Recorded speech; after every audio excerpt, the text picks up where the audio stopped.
नमस्कार दोस्तों, कैसे हैं आप लोग। आज हम आपके बीच मेंस 2018 के पेपर का जीएस पेपर 4 है इसका ये छठे का सी क्वेश्चन लेकर आए हैं। ये क्वेश्चन है, असत्य भी सत्य का स्थान लेता है यदि उसका परिणाम निष्कलंक सार्वजनिक कल्याण हो।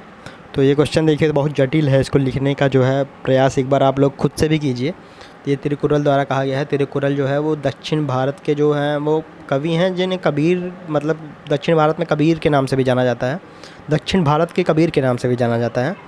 तो ये क्वेश्चन जो है वो तिरुकुरल से के जो कथन हैं वो कोटेशंस जो हैं वो इकोनॉमिक सर्वे में बहुत यूज होता है। 2019 का शायद आप लोग देखेंगे तो उसमें भी बहुत यूज हुआ है इनका। तो जैसे उनका एक है कि बहुत फेमस कोटेशन है कि धन का संग्रहण करना चाहिए, ये दुश्मनों के गर्व को तोड़ता है और ख़ुद की रक्षा करता है। तो आइए देखते हैं इसकी भूमिका कैसे लिखनी है। दोस्तों, इसकी भूमिका लिखने से पहले आप लोग जान लीजिए कि ये असत्य भी निष्कलंक सार्वजनिक कल्याण कैसे करता है, कैसे भी होता है। पहले तो यही बड़ी कठिन चीज़ है। मैंने भी जब इसका आंसर लिखना चालू किया तो पहले तो मैं काफ़ी देर सोच में पड़ गया कि ये होता कैसे है। तो फिर एक बचपन की कहानी जो मुझे शायद मेरी दादी सुनाती थी या मेरी माँ सुनाती थी, आप लोग भी जानते होंगे। वैसे भी कहानियाँ भी समाज से ही प्रेरित होती हैं। तो वो कहानी ऐसी है कि उस कहानी के माध्यम से मुझे इनका कोटेशन समझ में आया। वो कहानी ऐसी है कि जैसे बहुत पहले एक ऋषि जो थे वो तपस्या कर रहे थे। उन्होंने कभी अपने जीवन भर में झूठ नहीं बोला था। तो और उन्होंने पूरा उन्होंने निश्चय किया हुआ था कि मैं कभी जीवन में झूठ नहीं बोलूँगा। और वो तपस्या कर रहे थे तो एक आदमी आया और उसने जो है उनसे कहा कि मुझे बचा लीजिए, मुझे जो है वो सिपाही जो है राजा के आ रहे हैं, वो मुझे मार डालेंगे। तो उन्होंने उन्हें इशारे से कहा कि मेरी कुटिया में छुप जाओ। और राजा के जो सैनिक आए वो जानते थे उनसे ऋषि के बारे में, वो जानते थे कि कितने सत्यनिष्ठ आदमी हैं। तो उन्होंने उनसे पूछा कि महाराज, अभी एक यहाँ से चोर गुजरा है और आप हमें बताइए कि वो कहाँ गया है। तो उन्होंने दूसरी तरफ इशारा कर दिया कि वो लोग वहाँ गए हैं। तो अगर किसी की सत्य जान, इसका निष्कर्ष इसका यही हुआ कि अगर सत्य किसी की जान बचा रहा है, अगर वो किसी के कल्याण के लिए है, तो वो अगर असत्य किसी की जान बचा रहा है तो वो असत्य नहीं कहा जाएगा। तो ऐसे मुझे समझ में आया। तो मुझे आशा है कि आप लोगों ने भी ये कहानी किसी न किसी दूसरे फॉर्म में सुनी होंगी। तो क्योंकि जैसे कहा भी गया है कि कोस कोस पे बदले पानी, कोस कोस पे वाणी। तो पात्र दूसरे हो सकते हैं, भूमिकाएं दूसरे हो सकती हैं, कथन दूसरे हो सकते हैं, लेकिन कहानी का मेन कोर जो वैल्यू होंगी वो यही होंगी। तो आइए देखते हैं इसकी भूमिका कैसे लिखेंगे।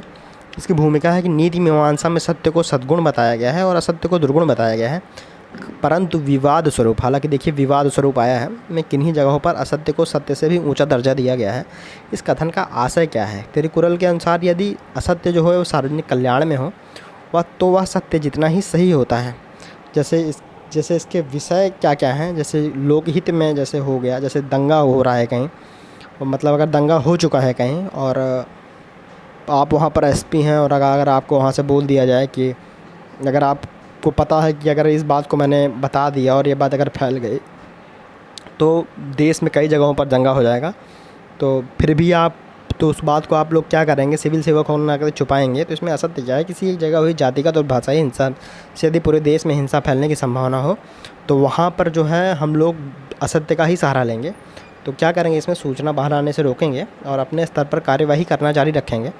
और राष्ट्रहित में गुप्तता, जैसे आरटीआई में मांगा जाता है, तो राष्ट्रहित में अगर वो आरटीआई में कोई भावना मांग ली गई है कि वो अगर राष्ट्रहित के अनुरूप नहीं है तो गुप्तता के अधिनियम के तहत उसको जो है हम लोग झुठला भी सकते हैं। तो इसके प्रकटीकरण से बचा जाएगा। तो ये भी एक मेरे ख्याल से असत्य में आ सकता है।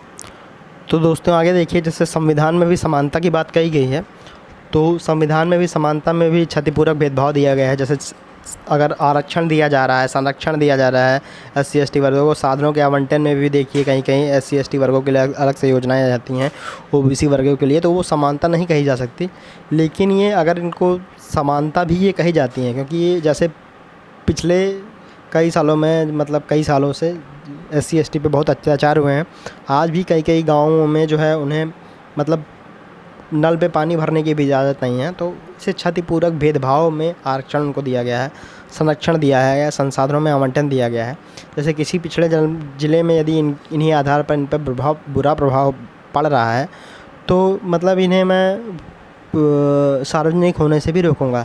तो क्या यह असत्य हमेशा सही होता है? देखिए, विवाद स्वरूप ही ये असत्य सत्य का स्थान लेता है, और ये असत्य संविधान की गरिमा के अनुरूप होना चाहिए, अखंडता के अनुरूप होना चाहिए, लोकहित की भावना के अनुरूप ही होना चाहिए।